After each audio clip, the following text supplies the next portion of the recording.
makuru yacu. Urukiko rw'ubujurire mu Rwanda rwanze kwakira ikirego cy'umunyamakuru Dieudonné Niyonsenga uzwi nka Cyuma Hassan, rutegeka ko igihano cy'igifungo cy'imyaka 7 muri gereza yahanishijwe kiguma uko kiri. Ni kuvuga ngo basanze ubujurire bwe nta shingiro. Bwo bagiye gukora imyaka bamufunze 2021 mu mpera mu kwa 11. Bwo nuko baraye imyaka isigaye akayikora. Ubusanzwe yari yagiye kuburana kujurira avuga ko afite ingingo nshya zaba zarirengagijwe. Urukiko rukuru ahitamo kujya mu rukiko rw'ubujurire. Niyo mpamvu buriya kujurira mu rukiko rw'ubujurire biragusaba kuba warakatiwe igihano kiri hejuru y'imyaka 15 numva ari n'amamiliyoni ari hejuru cyane, nibwo wemererwa. Ariko iyo ufite ingingo nshya umucamanza yaba arirengagije zigaragara ushobora kurujurira. Ariko hano ho bashingiye ko kuba Cyuma Hassan ataritabiriye iburanishwa ku gihe ryari riteganyijwe. Cyuma Hassan icyo gihe yabwiye urukiko ko bamutunguye bakamusohora mu rukiko ngo ajye kuburana ntabyo yarazi muri gereza yego. Bakamusohora muri gereza ngo ajye kuburana ntabyo yarazi kandi atarigeze avugana n'abamwunganira mu mategeko. Ubu rero hano buri umuntu yavuga ko inzira zo kujurira imbere mu gihugu zirangiye. Niyo mpamvu abamwunganira arimo Maître Sefu na Gashabana bavuga bati tugiye kujuririra inkiko mpuzamahanga. Za nkiko tujya tuvuga tuti imyanzuro yazo ibiraho ngaho. No kuvuga ngo wowe icyo bigufasha no kuzavuga ngo bansinze hano nanjye mbatsinda hano, ariko n'ubundi iyo myaka biba bizarangira uyisavinze ikazagira amahirwe akabona imbabazi zaba za perezida wa repubulika cyangwa za minisitiri w'ubutabera nicyo cyo Cyuma Hassan. Imyaka 7 ubwo 2020 zihazabu 2021 ubwo byazageza 2 ubwo byaba 2028 22 23 24 8 Cyuma Hassan ni urubanza na muzehe we yitwa Sipiriyani akunda kurugaragaramo cyane. Yagiye agaragaza cyane ko akorerwa ibikorwa by'icaruboza afungiwe, akavuga ko gereza afungiyemo rwose ahezwa agashyirwa ha wenyine, rimwe na rimwe agakubitwa. Kubera ko mbere nigeze kuvugana n'umuntu muri komisiyo y'igihugu uburenganzira bwa muntu abwira ko bagiye bakumva impungenge ze bakaziganira ubuyobozi bwa gereza bigakemuka, ko nyuma yaho rero niba byarongeye. Cyuma rero ngo yazaga no mu rukiko kuburana afite ibikomere mu gahanga, abamubonaga bavuga ko atameze neza. Akabwira urukiko ko bikomoka ku iyicaruboza akorerwa hariya muri gereza ya Mageragere afungiwe. Cyuma ni hatari. Wibuka no kumufunga byaragoranye kugira ngo bamufunge ko we urukiko rwafashe umwanzuro uyu munsi abapolisi bahita bajya kumufata nawe yanga gufungura.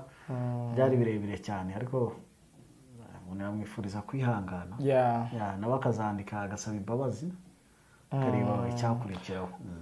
Gusa akenshi uburana uhakana ibyaha gusaba imbabazi biba bigoye.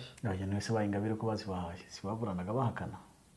Gusaba imbabazi no guhakana no kuburana uhakana nta hantu biba bihuriye rwose. Icyambere bareba ni imyitwarire yawe muri gereza kunujuje ibisabwa. Bamumva bigoye kubera waraburanye uhakana ntaho bihuriye.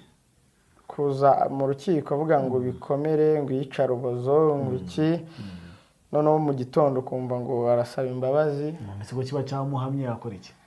Iyo cyaguhamye nta kindi kintu wakora. Urumva abavoka be no ku rundi ruhande baravuga bati tugiye kuruburana mu nkiko mpuzamahanga. Wenda sinzi niba barabiganiye n'umukiriya wabo, ariko ibi ngibi nta kubaru bishobora kuba ari mu nyungu z'ubutabera n'ibyo, ariko kuburana kuko n'ubundi nta kintu biba biri bugufashe mu gufungurwa muri gereza. Ejo bundi bumvise Ingabire bivuga kuko nta kintu byamufashe mu kubona ihanagura busembwa, nta kintu na kimwe ibi ngibi rwose. Wewe nuko ufite icyo cyemezo cy'urukiko ariko bitagira enforcement, ntashyirwa mu bikorwa by'icyo cyemezo bihari. Kandi nabwo ugasanga ni ibintu bihenze twari igihe kinini. Ariko abasuye Cyuma Hassan ubushize hari abo yabwiye ko nubwo twavugaga mu kanya ko yanze kwitabira cyangwa atitabira iburanisha kubera ko yararyitabiriye yagiye mu rukiko yanga kuburana ntiyaburana. Hari igihe atagaragaye mu rukiko avuga ko atabonanye n'abamwunganira gutegura dosiye ibintu nk'ibyo ngibyo. We abamusuye ngo yababwiye ko ahubwo gereza imufunze ariyo yanze kumusohora ngo ajye kuburana. Bigoye kuko gereza kuko no muri iyi nkuru y'aba bantu babyanditse ko gereza imufunze ariyo yanze nkana kumusohora ngo ajye kuburana. iki cyo cyaba gikomeye.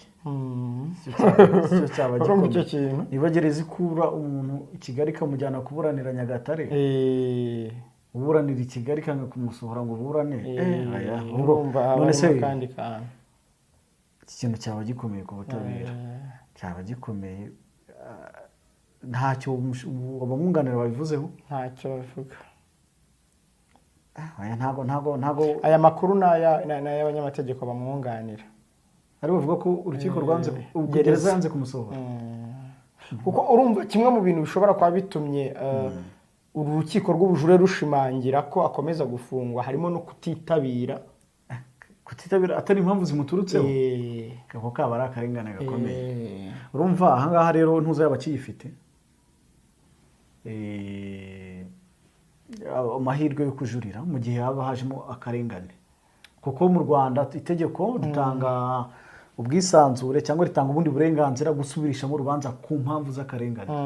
Ku mpamvu z'akarengane. Ikibazo none se aba banyamategeko be baba bavuze bati tugiye gukomereza mu nkiko mpuzamahanga, kandi ako kantu uvuze bakazi.